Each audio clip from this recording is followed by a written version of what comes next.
Sleep paralysis, a room in red, 2017-18. I spent in Singapore at a pretty fancy concept art school, FZD.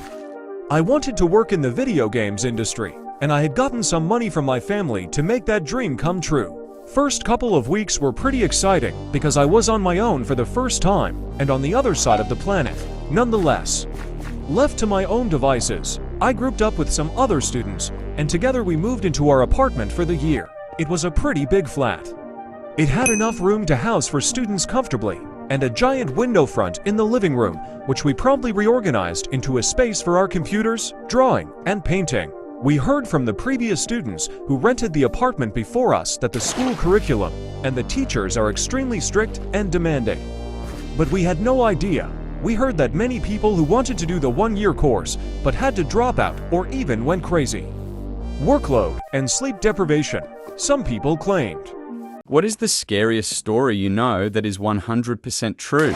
I would call it creepy more than scary, but my mum's friend had a small house and lived alone. She noticed weird things, a batch of soup depleting faster than usual, missing eggs, damp towels in the hamper when she hadn't used any, extra dishes in the dishwasher, etc. This went on for months. She thought she was just being forgetful. One day she heard some thumping around in her attic and went to investigate. She found some makeshift living quarters, small radio, hot plate, sleeping bag, pillow, food wrappers, etc. She called the cops who came to keep an eye on the place. They ended up catching a homeless man climbing a tree, trying to sneak into her attic window. He had been doing this almost daily. He would wait for her to go to work, then go downstairs and help himself to food and amenities. The funny part about this story is they got to know each other throughout the ordeal, and the guy was actually very respectful, just down on his luck. She didn't press charges, instead, let him move in, helped him get a job, and he lived in the attic until he got back on his feet.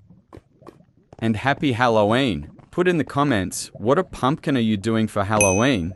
What is your scariest true story? Serious. True story time. I was about 4 or 5 years old, and my parents had just separated. My mom was living in a 2-bedroom apartment. I had my own room, but I preferred to sleep in her bed whenever I was staying with her. Our 2 bedrooms were at the end of a hallway, directly across from each other. Our apartment was on the first floor, and I remember that it was in the middle of the summer, and my mom had a window open her room, which was directly behind the bed above the headboard. Anyways, I woke up in the middle of the night and remember sitting up and seeing that our cat was sitting in the door frame of my mom's room. Her door was open, and you could partially see into my bedroom. This was strange because our cat was typically always in bed with us. As I was watching him, he walked into my bedroom and meowed. I turned to face my mom and wake her up. In the 3 or 4 seconds it took her to wake up and ask me what was wrong. We both looked back up. Door